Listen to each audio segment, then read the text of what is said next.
السلام علیکم۔ Classic Urdu novel channel پہ آپ سب کو خوش آمدید۔ میں لائی ہوں آپ کے لیے ناول تیرے واسطے کی اگلی قسط۔ تو چلیں پڑھتے ہیں ناول کی ایپیسوڈ کی طرف۔ تیرے واسطے ایپیسوڈ 18۔ اپنی پہلی بیوی کے بعد انتہائی مشکل سے وہ اپنے دل پر پہرے بٹھانے میں کامیاب رہا تھا، کیونکہ پھر وہ ایک بار خود کو ٹوٹتے نہیں دیکھ سکتا تھا، اس لیے وہ پتھر دل بن گیا تھا۔ اپنے آپ کو صرف کام میں مصروف کر لیا تھا تاکہ کوئی اس کے اندر جھانک نہ سکے، مگر شہرزاد نے آ کر سب درہم برہم کر دیا تھا، اس کی موجودگی سے، اس کے احساس سے، اس کے بے دھڑک انداز سے۔ آخر کیوں اس کا دل پاگل ہوتا پسلیوں میں سر پٹک رہا تھا؟ شاید یہ بات دل کو ستا رہی تھی کہ اس لڑکی کے دل پر راج کرنے والا شخص وہ پہلا نہ تھا، کوئی اور بھی اسے چاہ چکا تھا، کوئی اور اس سے پہلے شہرزاد کی محبت کا حصہ دار بن چکا تھا۔ اگر وہ کسی اور کے لیے اسے چھوڑ گئی تو وہ اپنے ٹوٹے دل کے ٹکڑے کیسے جوڑے گا؟ سو اس سے بہتر یہی تھا کہ اسے اپنی سوچ اور دماغ سے جھٹک کر دور پھینک دے۔ باران سائیکل صاحب، آپ میری بات کا جواب دیے بغیر ایسے نہیں جا سکتے، سنا آپ نے؟ وہ جھٹکے سے باران اور اس کی کار کے درمیان آتی، پھر ہاتھ پھیلا گئی کہ اگر باران اپنا قدم نہ روکتا تو اس سے بری طرح ٹکرا جاتا۔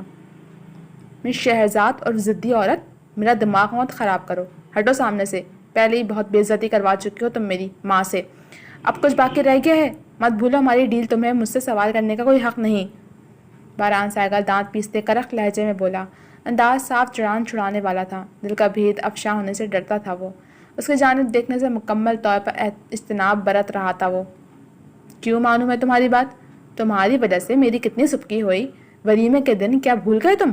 تنہا چھوڑ گئے تھے مجھے تم وہاں سب کے بیچ، اور نہ ہی میرے ساتھ آئے تھے، تمہاری وجہ سے میں سب کی مشکوک نگاہوں کا مرکز بنی، سب اس ناکام شادی کی ذمہ داری مجھ پر ڈال رہے تھے، ایک تو تم نے میری عزت خراب کر دی، اوپر سے مجھے تیور دکھا رہے ہو، تم سے یہ نہ ہو سکا کہ ایک رات میرے ساتھ فنکشن ہی اٹینڈ کر لو، مگر نہیں، تمہیں تو اپنی انا، اپنی ایگو سب سے زیادہ عزیز ہے، جو تمہیں سب سے اونچا بناتی ہے، کیوں؟ صحیح کہا نا میں نے باران سائیکل؟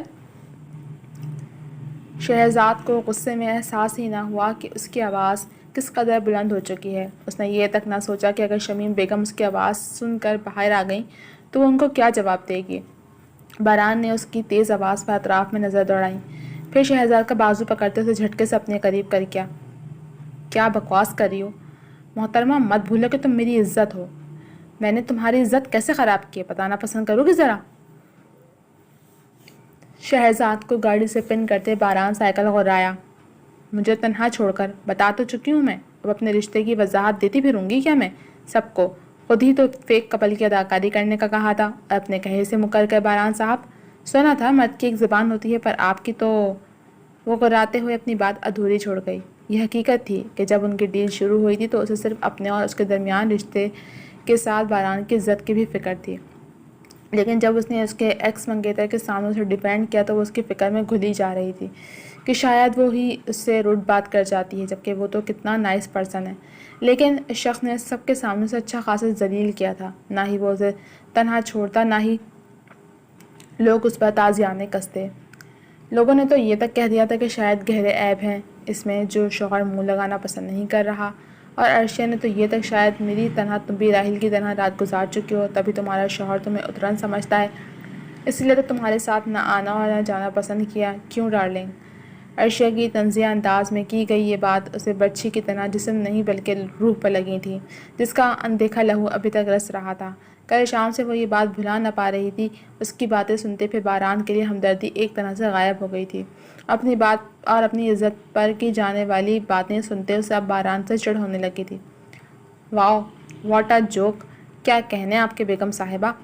باران ایک دم ہنسا، پھر اچانک شہرزاد کے چہرے کے قریب بالکل گاڑی کے اوپر سائڈ پر زور سے مکہ مارا کہ شہرزاد کی گاڑی سے ٹیک لگاتے لگاتے ایک چیخ خوف سے برآمد ہوئی تھی۔ تو تمہارا کہنے کا مطلب ہے کہ میں بے غیرت ہوں جو اپنی بیوی کو بے عزت ہونے کے لیے وہاں تنہا چھوڑ گیا، یہی کہنا چاہتی ہوں نا تم؟ اچانک اس کا جبڑا اپنے ایک ہاتھ کی گرفت میں لیتے باران سائیکل پھنکارا، اگر طلاق ہی لینا چاہتی ہو تو ایسے ہتھ کنڈے آزمانے کی کیا ضرورت ہے؟ صاف کیوں نہیں کہتی نہیں رہنا میرے ساتھ، اپنے ایکس کے پاس جانا ہے؟ شہرزاد کے ہاتھ پیر ٹھنڈے اور بے جان پڑ گئے۔ بتاؤ بھی اب، یہ تڑ تڑ کرتی زبان رک کیسے گئی؟ وہ اسے پس پردہ وارننگ دے کر کیا سمجھانا چاہتا تھا وہ اچھی طرح سمجھ چکی تھی۔ ایک مبہم سے جملے نے شہرزاد بہرام سائیکل کے پرشدت ارادے بدلا اور اس کی کڑواہٹ اس پر عیاں کر دی تھی، مگر شہرزاد وہ جملہ سن کر ہی بے جان ہو گئی تھی۔ اس سے کوئی دلی وابستگی تو نہ تھی، جو دل یوں پھٹ رہا تھا اس کی بات پر، پھر جان کیوں نکل رہی تھی اس کی، سانس کیوں اٹک رہی تھی سینے میں۔ ابھی تو اس کی زندگی میں آئی تھی کایان جیسی خوشی ملی تھی، اسے پھر کیسے چلی جاتی وہ ان کی زندگی سے۔ وہ پوری کی پوری پسینے میں نہا گئی، تبھی اسے زور سے دھکا دیتی اس سے دور ہوئی اور رکھ کر اس کے منہ پر تھپڑ مارا تھا۔ آپ نے خود ہی بے یقینی سے اپنے ہاتھ کو دیکھا اور سرخ آنکھوں سے اس کی نظر چراتی بھاگی تھی۔ بے تحاشا طیش و اشتعال میں گاڑی کو ٹھوکر مار کر رہ گیا تھا وہ، غصے سے 180 کی سپیڈ سے گاڑی اڑاتا وہاں سے جا چکا تھا، اور اب کی بار یہ غلطی شہزاد کو بڑی مہنگی پڑنے والی تھی۔ کیا کروں جو ان سے میرا پیچھا چھوٹ جائے؟ اس نے تھکے تھکے انداز میں ڈیمن کو دیکھا جو لیپ ٹاپ پر کام کرنے میں مشغول تھا۔ مجھے کھانے کا ارادہ ہے تو ویسے ہی بتا دو، تاڑ کیوں رہی ہو؟ وہ لیپ ٹاپ کی اسکرین کی جانب نظریں کیے ہوئے دہکتی آواز میں بولا تو وہ حیرت سے آنکھیں پھاڑے اسے تکنے لگی۔ میں نے کب تاڑا؟ وہ حیران ہوتی بولی۔ تو مجھے دیکھ کر کون سا ثواب حاصل کر رہی ہو تم؟ وہ گردن ترچھی کرتے اس کے پاس منہ لے جاتے ہوئے بولا تو وہ ایک دم پیچھے ہوئی۔ وہ واش روم جانا تھا مجھے، وہ سرخ چہرے کے ساتھ بولی تو ڈیمن نے اپنی مسکراہٹ کا گلا زبردستی گھونٹا۔ تو چلو لے چلتا ہوں، وہ اٹھتے ہوئے بولا تو وہ بھی بے ساختہ اس کے ساتھ کھنچتی چلی گئی۔ آپ کہاں جا رہے ہیں؟ وہ اپنی ایڑیوں پر زور ڈالتے پیچھے کو گرتی بولی۔ اسے روکنے کی ناکام کوشش کی تھی اس نے۔ تو تم ہی نے تو کہا واش روم جانا ہے، کیا آپ نہیں جانا؟ وہ کڑے تیوروں سے بولا تو وہ تھوک نکلتی رہ گئی۔ جانا ہے نا، مگر اکیلے آپ کو لے کر کیوں جاؤں گی بھلا؟ وہ آنکھیں بڑی کیے بولی جیسے اس نے کسی انہونی کا کہہ دیا ہو۔ تو تم تو ایسے آنکھیں بڑی کر رہی ہو جیسے میں نے پتہ نہیں کس کام کا کہہ دیا۔ اب ظاہر سی بات ہے، ہاتھ ہتھ کڑی میں جکڑے ہیں تو جہاں جائیں گے ساتھ ہی جائیں گے۔ کیوں، صحیح کہا نا میں نے؟ یا پھر ایسی بات ہے کہ تمہیں میرا ہر جگہ ساتھ جانا پسند نہیں آ رہا؟ تو صاف کھل کر کہو نا۔ ڈیمن نے ہاتھ جھٹک کر اسے اپنے نزدیک کرتے کہا۔ ہتھ کڑیاں ایک دم کھینچنے کی بدولت چھنک کر رہ گئی تھیں، ساتھ ہی وہ اپنی آنکھ میں موٹے موٹے آنسو لے آئی تھی جب ڈیمن اسے کھینچ کر واش روم میں لے گیا تھا، اور وہ نفی میں سر ہلانے لگی۔ جو بھی تھا وہ اتنی بھی بے شرم نہیں تھی کہ اس کے ساتھ ایک ہی واش روم میں چلی جاتی، ناممکن تھا یہ۔ اس سے پہلے کہ وہ اپنے قدموں پر ڈھیر ہوتی، ڈیمن دیکھتے ہی دیکھتے اپنے ہاتھ اور اس کے ہاتھوں کو ہتھکڑی سے الگ کرنے لگا تھا۔ چابی ڈال کر سر اس نے تشکر سے نم آنکھوں سمیت ڈیمن کی جانب دیکھا جو اسے آنکھیں چھوٹی کیے دیکھ رہا تھا۔ یہ تمہارے لیے آخری وارننگ ہے فیری، اب کبھی مجھ سے دور بھاگنے کی کوشش کی تو تمہیں پتہ ہے میں اس سے بھی زیادہ نیچے گرنے سے گریز نہیں کروں گا۔